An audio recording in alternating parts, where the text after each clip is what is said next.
오늘 우리에게 주신 하나님의 말씀은 요한복음 15장 19절에서 21절 말씀입니다. 너희가 세상에 속하였으면 세상이 자기의 것을 사랑할 것이나 너희는 세상에 속한 자가 아니요 도리어 내가 너희를 세상에서 택하였기 때문에 세상이 너희를 미워하느니라. 내가 너희에게 종이 주인보다 더 크지 못하다 한 말을 기억하라. 사람들이 나를 박해하였은즉 너희도 박해할 것이요 내 말을 지켰은즉 너희 말도 지킬 것이라. 그러나 사람들이 내 이름으로 말미암아 이 모든 일을 너희에게 하리니 이는 나를 보내신 이를 알지 못함이라. 오늘 이 말씀에 많은 은혜 받으시기 바랍니다. 대부분의 그리스도인들이 공통적으로 갖고 있는 생각이 있습니다. 내가 예수님을 잘 믿으면 내가 지금보다 더 인격적으로 더 훌륭한 사람이 될 것이다. 내가 예수님을 잘 믿으면 지금보다 더 성실하고 인정받는 사람이 될 것이다. 내가 예수님을 잘 믿으면 언젠가는 내가 더 좋은 인격을 가짐으로 더 선한 마음을 품음으로 남들을 잘 도움으로 다른 사람이 나를 인정하고 어쩌면 좀 부러워하는 삶을 살게 될 것이다. 이런 소망은 저에게도 있고 여러분에게도 있습니다. 한국 사람들이 제일 좋아하는 구절 중에 신명기 28장이 있습니다. 신명기 28장은 하나님께서 하나님의 백성에게 주시는 일종의 약속, 보상에 대한 약속입니다. 너희가 너희 주 되신 하나님의 말씀을 따라 지키고 실천하면 이 모든 복이 너희에게 주어질 것이다. 너희는 도시 안에서도 성읍 안에서도 복을 받고 도시를 벗어나 들에 가서도 복을 받을 것이다. 너희 태가 복을 받아서 자녀들을 많이 낳게 될 것이고 너희가 경작하는 땅을 복을 받아서 열매가 풍성해질 것이고 너희 집에서 기르는 짐승들은 복을 받아서 많은 새끼들을 낳고 소도 양도 번식하게 될 것이다. 너희의 곡식 광주리는 가득 차게 될 것이다. 너희 밀가루 반죽도 풍성하게 될 것이다. 너희는 들어가도 복을 받고 나가도 복을 받을 것이다. 여러분에게 모두 이런 복을 누리고 받는 삶이 되시기를 원합니다. 너무 귀한 축복의 말씀이죠. 근데 실제로 우리가 살아가다 보면 하나님께서 하나님의 백성들에게 이 축복을 허락해 주셨는데 실제로 살 때 우리가 신앙생활을 더 열심히 하게 되면 더 헌신하게 되면 하나님의 일 가운데 더 쓰임 받게 되면 복을 받는 부분도 있지만 우리가 주변의 사람들이나 나랑 관련이 없는 사람들에게까지도 미움을 받는 수치도 증가한다는 것입니다. 이 점을 여러분들이 잘 이해하지 않으면 신앙생활을 하다가 별것 아닌 일로 그냥 당해야 되는 일로 낙심하고 쓰러지고 지칠 수 있습니다. 많은 그리스도인들이 왜 신앙생활을 열심히 하다가 어려움 당하나요? 신앙생활을 열심히 하면 더 인정받고 칭찬받고 복을 누리면 좋은데 별것 아닌 일로 나랑 상관도 없는 일이 나를 비난할 때가 있어요. 그리스도인이 제일 참지 못하는 일 중에 하나가 비난이라고 생각합니다. 나는 정말 성실한 사람이고 정직한 사람인데 누가 얘기해요. 그거 가짜야. 저 사람 쇼하는 거야. 그거 속을 어떻게 알아. 너무 억울하죠. 비난 때문에 상처받고 넘어지는 사람들을 많이 봅니다. 누가 여러분을 험담할 수 있어요. 뒤에서 헐뜯을 수 있어요. 이 직장에서 그런 일 많이 일어납니다. 여러분 이웃들 간에도 같은 아파트의 통로 안에서도 여러분 잘 모르는 사람들이 그런 일 당할 수 있습니다. 내가 하지 않은 일, 내가 생각하지 않은 일, 내가 꿈꾸지도 않는 일이 내가 한 것처럼 어떤 음모의 대상이 될 수 있지. 그때 그리스도인을 참지를 못하면 너무 화가 나거든요. 그러나 여러분 우리가 생각할 일이 있습니다. 내가 하지 않은 일이나 나랑 관련 없는 일 때문에 내가 비난을 받아서 내가 분노했어요. 나 신앙생활 안 해. 나 열심히 신앙생활 할 필요 없어. 내가 하던 일 그만둘 거야. 하나님이 그걸 원하실까요? 누가 나를 험담했어요. 험담하는 게 너무 좋지 않고 자존심도 상하고 도무지 못하겠어요. 나 그 교회 그만 다녀야 되겠어. 나 그 일도 그만해야 되겠어. 이게 뭐야? 우리가 그렇게 해서 신앙생활을 그만둬요. 주님이 그걸 원하실까요? 주님은 뭘 원하실까요? 나랑 상관없는 일 때문에 내가 비난을 받아도 내가 지금 서 있는 자리에서 우리 교회 공동체에서 내가 서 있는 직장에서 내가 서 있는 도시 한 부두시에서 더 성숙하고 더 하나님의 일을 감당하는 사람이 되기를 원하실 것입니다. 내가 관련이 없는 것 때문에 비난을 받거나 내가 무슨 일을 하는데 열심히 하는데도 누가 나를 험담하거나 내가 정말 신앙생활을 잘하는데 그런 어려움이 있다고 해서 신앙생활을 중단하거나 늦추거나 상처 입어 넘어지거나 낙심하면 그것은 사실은 나의 손해가 될 수가 있고 하나님 나라를 무너뜨리는 일이 될 수도 있고 여러 어려움을 가져올 수 있습니다. 말하자면 우리 신앙생활에서는 열심히 할수록 주어진 하늘의 복이 있고 한편에 또 다른 한편에는 세상의 미움이 있습니다. 여러분 잊지 마십시오. 여러분이 더 신앙 좋은 사람이 되면 세상이 여러분을 더 미워하게 됩니다. 여러분이 더 하나님의 일에 전념하면 더 많은 방해가 생깁니다. 여러분이 더 성숙한 그리스도인이 되면 더 강력한 공격이 우리에게 있습니다. 하늘의 복과 세상의 미움은 우리가 짊어져야 할 양 어깨에 짐일 수도 있고 무게일 수도 있고 선물일 수도 있습니다. 그래서 저는 오늘 여러분들에게 그렇게 질문하기를 원합니다. 당신은 예수 그리스도를 잘 믿는 것 때문에 세상으로부터 미움받을 용기가 있습니까? 하는 질문입니다.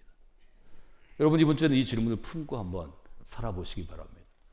아마 여러분이 감당하기 어려운 미움이 여러분에게 주어질지 모르겠습니다. 여러분이 하지 않은 일, 여러분과 관련되지 않은 일 때문에 누구에겐가 미움의 대상이 될 수 있을지 모르겠습니다. 그런 세상의 미움으로부터 용기를 가지고 대처하는 분들이 되시기를 원합니다. 세상이 우리를 미워할 때 우리가 말하자면 정말 인격적으로나 우리의 삶으로나 우리의 말로나 평균적인 것보다 훨씬 더 신실하고 정직하게 살아가는데 세상이 우리를 미워합니다. 이 세상이 우리를 미워할 때 이기는 것은 세상이 우리를 미워하는 것 때문에 마음에 불평이 일어나지 않는 것입니다. 화가 일어나지 않는 것입니다. 세상이 우리를 미워할 때 우리가 왜 분노하는가 하면 세상이 우리를 미워할 줄 몰랐기 때문입니다. 세상이 우리를 미워하는 것을 알면 여기에 대처할 만한 여유도 생기고 힘도 생기고 믿음도 생깁니다. 근데 여러분이 신앙생활을 잘하면 세상도 여러분을 칭찬하고 격려하고 인정해주고 상 줄 거라고 생각하면 여러분 크게 낙심하실 것입니다. 우리가 신앙생활을 잘해도 세상이 우리를 미워할 수밖에 없다고 지금 요한복음 15장에서 예수님은 제자들에게 경고하시는 것입니다. 제자들이 혹시 착각할 수 있잖아요. 신앙생활을 잘하면 세상도 날 좋아할 거야. 이런 마음을 가지고 살아가면 예수님이 함께 있을 때는 어떻게 예수님이 그것들을 지도해주고 치유해줄 수 있지만 예수님이 이 세상에 계시지 않을 때는 제자들이 청년이 아니라 장년이 되고 노년이 될 때에는 이걸 도무지 감당할 수가 없죠. 예수님이 그에게 분명한 교훈을 주십니다. 세상은 너희를 반드시 미워한다. 이것이 지금 제자들을 향해서 예수님께서 십자가에 달리시기 전에 제자들을 훈련시키는 교제의 내용이라는 것입니다. 세상은 우리를 왜 미워할까요? 세상이 미워하는 것에 대해서 요한복음 15장은 적어도 세 가지의 중요한 점을 우리에게 알려줍니다. 왜? 여러분이 신앙생활을 잘하면 잘할수록 세상의 미움을 받을까요? 첫 번째 이유입니다. 15장 16절에 보면 이렇게 되어 있죠. 너희가 나를 택한 것이 아니라 내가 너희를 택하려 세웠나니. 첫 번째 이유는 어떤 것인가 하면 그분께서 택하신 사람이기 때문에 세상이 여러분을 미워한다는 것입니다. 하나님께서 나를 그리스도로 택하신 것은 이런 것과 비슷한 것입니다.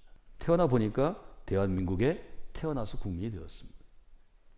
하나님의 선택도 이런 아주 분명한 의도나 하나님의 뜻이 있다는 거죠.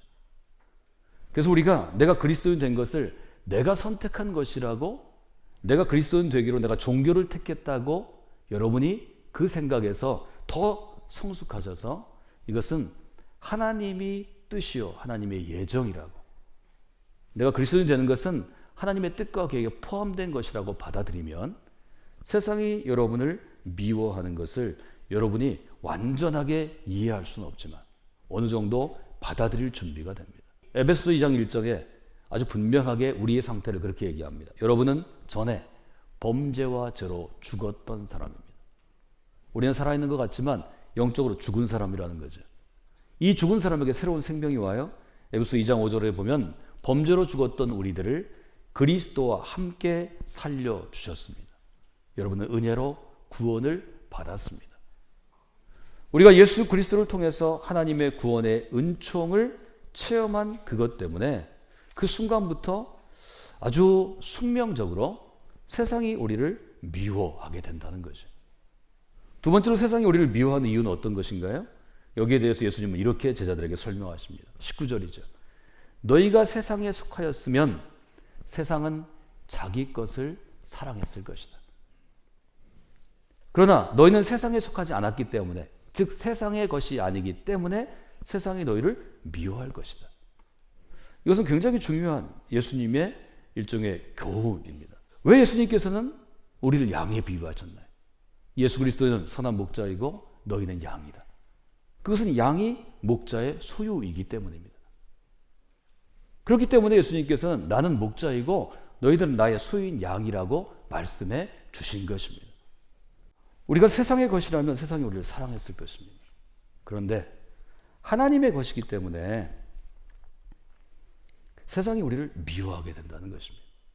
우리 이 점에서 세상이 우리를 미워하는 것을 사실은 이해할 수 있으면 좋겠습니다. 이걸 이해하지 못하면 신앙생활하면서 여러분 신앙생활을 더 오래 할수록 더 중요한 일을 맡을수록 사실은 더 많이 넘어집니다. 저는 이게 하나님 나라의 편에서 보면 손실이라고 생각하는 거죠. 세 번째는 어떤 이유가 있나요? 세상이 우리를 미워하는 것에 대해서 아주 근본적인 이유를 요한복음은 지적합니다. 바로 21절 말씀이죠. 나를 보내신 분을 알지 못하기 때문이다. 세상이 만약에 하나님 아버지를 잘 알았더라면 우리를 더 사랑했을 텐데, 더 인정했을 텐데, 존중했을 텐데 하나님 아버지를 잘 몰랐기 때문에 우리를 미워하게 되었다는 거죠.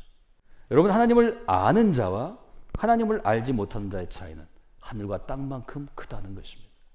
이 세 가지 이유를 여러분들이 요한복음 15장을 이번 주 내내 여러 번 읽으시고 또 생각해 보시고 개인적으로 성경 공부하듯이 분석해 보시고 이 질문에 답해 보시면 우리의 신앙이 바로 설수록, 우리가 더 중요한 일을 감당할수록, 우리가 더 성숙할수록 세상은 우리를 더 미워하게 되어 있다는 것을 인정하시게 됩니다.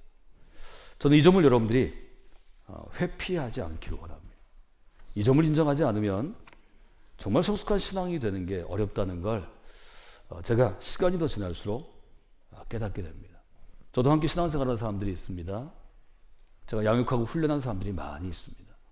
저는 이분들이 20대, 30대, 40대, 50대, 60대 나이에 따라 더 성숙해서 더 좋은 열매 맺기를 원합니다. 그러나 여러분, 세상이 그렇지 않죠. 우리가 예를 들어 100그루의 사과나무를 심었다고 해서 100그루 전체가 우리가 요청하는 열매들을 다 맺지 못합니다. 거기에도 일정한 퍼센티지가 있는 것입니다. 우리가 100명의 사람들에게 장학금을 주고 훈련하고 내 사랑도 주고 애정도 주고 시간도 줬다고 해서 그들이 40대, 50대가 되었을 때 우리가 기대했던 만큼의 영향력이 있는, 생명을 살리는 선한 영향력이 있는 그런 크리스천 리더가 되지 못합니다.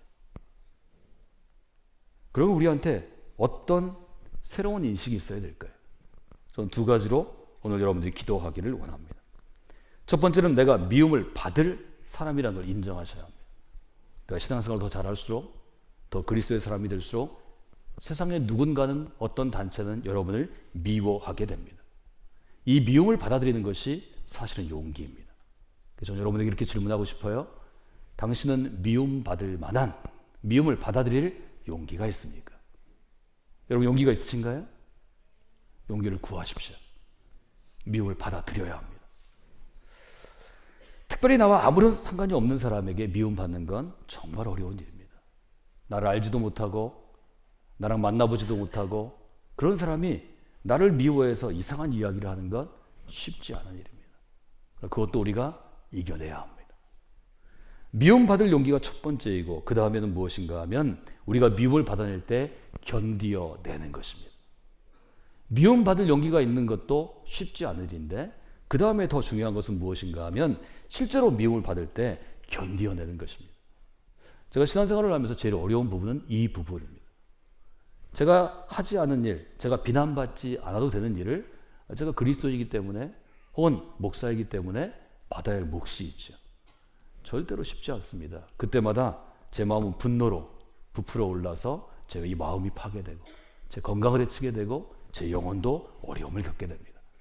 그때마다 제가 묵상하는 구절은 바울의 권면입니다. 바울은 고린도의 교인들에게 이렇게 얘기했어요. 깨어 믿음에 굳게 서서 남자답게 강건하여라. 물론 100년이 지나면 이 부분을 설교하는 설교자들이 여기서 바꿀 단어가 있는데 남자라는 단어예요. 바울이 이야기를 쓸 때는 무엇을 모델로 했었냐면 로마 군단을 모델로 했죠. 에베소서처럼. 로마 군단의 특징은 뭐냐면 강건함이죠. 승리의 상징이죠. 그래서 모든 것이 로마 군단이 쓰고 있는 투구, 들고 있는 방패, 검, 그의 허리에 찬 각반, 그리고 다리에 찬 그들의 신발을 보고 바울이 글을 썼죠. 세 가지가 중요합니다. 이 미움을 견디어내기 위할 단단함이 우리에게 있어야 되는데, 견고함이 있어야 되는데, 깨어 있어라. 그다음 굳게 서라. 이게 바로 견고함입니다. 굳게 서서 어떤 적이 날 향해 밀려와도 내 자리를 지키는 것입니다. 밀리면 내 뒤에 있는 사람이 죽으니까요. 내 뒤에 있는 마을이 초토화되니까요. 내가 사랑하는 가족들이 죽으니까요. 이걸 가지고 장수들이 그 자리에 써 있죠. 그러려면 강건해야 합니다. 여기 남자답게로 번역되어 있는데 앞으로는 아마 장수답게 뭐 이렇게 번역될 가능성도 있습니다. 성의 문제가 아니고 이것은 싸움에 능한 아주 용사를 의미하기 때문입니다. 저는 두 가지를 가지고 여러분과 기도하기를 원합니다. 여러분이 신앙생활 잘할수록 세상은 여러분을 미워하게 되어 있습니다. 첫 번째 우리에게 필요한 것은 미움을 받아들일 용기입니다. 여러분 그 용기가 있으셔야 됩니다. 하나님이 그 용기 주시기를 원합니다. 여러분이 미움을 받아들이신 다음에는 미움을 견디어내야 합니다. 이 견디어내는 것은 단단해야 되고 흔들리지 않아야 되고 무엇보다 강건해야 합니다. 강해야 합니다. 우리의 감은 밖으로 드러나는 것이 아니라 여기서 드러나는 것입니다. 오늘 이 시간 또 이번 한 주간 여러분이 그리스도인이기 때문에 더 열심히 주님을 사랑하고 섬기기 때문에 미움을 받는 분들이 되시기를 원합니다. 그 미움을 견디어내는 귀한 훈련도 여러분에게 있기를 원합니다. 미움을 받아도 여러분을 견디기 힘들게 해도 여러분이 그것을 잘 이기시고 하나님께 찬양을 올려드리는 귀한 분들이 되시기를 주님의 이름으로 축원해 드립니다.